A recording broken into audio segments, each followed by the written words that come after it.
અમદાવાદ ગાંધીનગર બે જિલ્લામાં મેઘરાજા ઓળઘોળ થયા ગઈકાલે રાત્રે જબરજસ્ત વરસાદ વરસ્યો છે અને ન માત્ર અમદાવાદ શહેર પણ અમદાવાદ ગ્રામ્યમાં પણ અમદાવાદના ધોળકા તાલુકામાં પણ અવિરત વરસાદ વરસ્યો છે। આખી રાત વરસાદ વરસ્યો છે ધોળકા શહેર અને ગ્રામ્ય વિસ્તારોમાં જ્યાં જુઓ ત્યાં અત્યારે આ જ હાલત છે।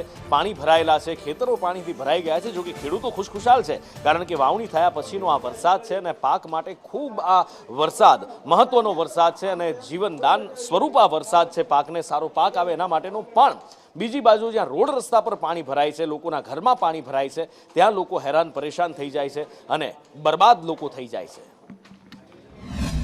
અવારનવાર રોજે રોજ મારે અહીંથી ગાડી લઈ જવાનું હોય છે, લઈ જવાની થાય, લાવવાની થાય।